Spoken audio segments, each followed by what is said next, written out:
Elizabeth joined the others in the drawing room after Jane was asleep. जब Jane सो जाती है तो वो फिर से उस फैमिली को ज्वाइन करती है, बिंगले फैमिली को। Miss Eliza Bennet is a great reader and has no pleasure in anything else. तो वहाँ पे ऑफ़र किया जाता है डार्सी के थ्रू कि वो जो है एक तरह से वो कार्ड्स वगैरह खेल रहे हैं, तो वो ऑफ़र करते हैं एलिज़ाबेथ को भी। लेकिन उससे पहले ही जो सिस्टर है वो कमेंट करती है कि Miss Eliza Bennet is a great reader and has no pleasure in anything else, कि वो एक ग्रेट रीडर है और उसको किसी और चीज़ में कोई इंटरेस्ट नहीं है, कोई खुशी नहीं मिलती है। तो यहाँ पे एलिज़ाबेथ जो है वो थोड़ा सा स्ट्रांगली रिप्लाई करती है और वो क्या कहती है, I deserve neither such praise nor such censure, कि मैं इस तरीके की कोई प्रेज डिज़र्व नहीं करती हूँ और ना ही कोई इस तरीके का डिसअप्रूवल मैं डिज़र्व करती हूँ। I am not a great reader and I have pleasure in many things. मैं कोई ग्रेट रीडर नहीं हूँ, मुझे और भी बहुत सारी चीज़ों में मज़ा आता है या मैं हैप्पी फील करती हूँ। Okay, so I am sure you must be. अब देखो फिर से यहाँ पे जो मिस्टर बेनेट हैं वो एक तरह से डिफेंड करते हैं और वो क्या बोलते हैं कि I am sure you must have pleasure in nursing your sister. Okay, so you have a delightful library at Pemberley, don't you Mr Darcy. तो वहाँ पे जो सिस्टर हैं वो डार्सी से पूछ रही हैं कि आई नो दैट कि तुम्हारी भी एक लाइब्रेरी है पेम्बरले में, क्योंकि Mr Darcy is also very rich. Okay, so now what Mr. Darcy said that yes, it has been the work of many generations, ठीक है, and you have added so much to it yourself, you are always buying books. तो यहाँ पे जो है sister जो है Caroline जो है वो एक तरह से डार्सी को प्रेज करती है। ठीक है, is Miss Darcy much grown since the spring, I am sure she is now as tall as I M.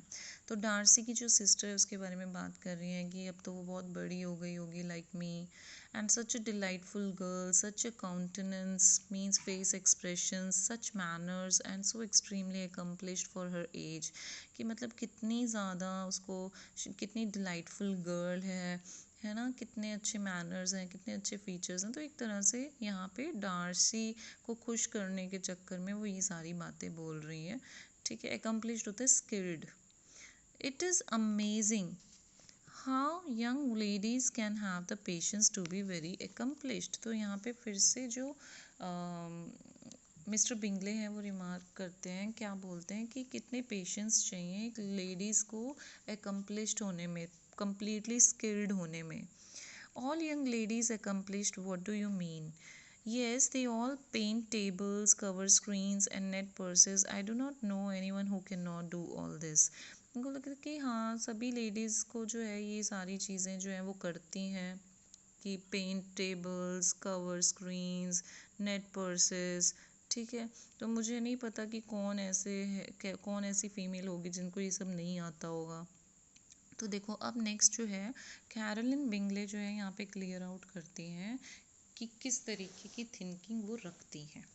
क्या बोल रही हैं वो, a women must have a thorough knowledge of music, singing, drawing, dancing and the modern languages, and besides all this she must possess a certain something in her air and manner of walking. क्या बोल रही हैं कि women को thorough knowledge होनी चाहिए, complete knowledge होनी चाहिए of music, singing, drawing, dancing, modern languages, and besides all this she must possess a certain something in her hair and manner of walking. The tone of her voice, her address and expressions or the word will be but half deserved. तो क्या है कि हर तरीके से वो skilled होनी चाहिए, कोई भी वुमेन है तो वुमेन में ये सारी की सारी क्वालिटीज़ होनी चाहिए। All this she must possess. अब यहाँ पे डार्सी ऐड करते हैं कि हाँ ये सारी क्वालिटीज़ होनी चाहिए, and to all this she must yet add something more substantial, कि और भी हम इसमें ऐड कर सकते हैं कि she must be real in the improvement of her mind bye extensive reading.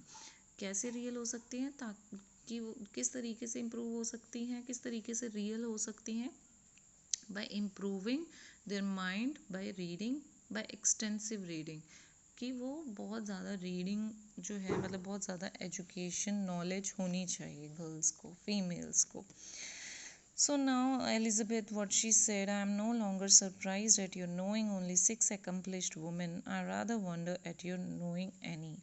तो यहाँ पे वो बोलती है कि मैं बहुत सरप्राइज्ड हूँ कि आप ऐसी accomplished जो वुमेन है उनमें से सिक्स accomplished वुमेन को जानते हो, और आई rather wonder at your knowing any, और मुझे बहुत मतलब कि I am very shocking that of your knowing any.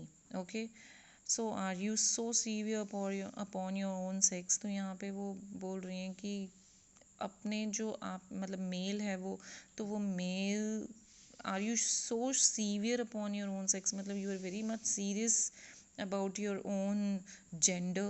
Okay, I never saw such a woman, I never saw such capacity and taste and application and elegance as you describe united. तो यहाँ पे strongly oppose करती हैं Elizabeth कि वो ऐसी किसी lady को नहीं जानती है जिसमें इतनी कैपेसिटी हो, इस तरीके की एलिगेंस हो, इस तरीके का टेस्ट हो, एज यू डिस्क्राइब्ड यूनाइटेडली. तो वहाँ पे वो एक तरह से फ़न या मॉक करती हैं डार्सी के ऊपर और कैरोलिन बिंगले के ऊपर. ठीक है बेटा. Okay, so all this about this chapter. Thank you very much.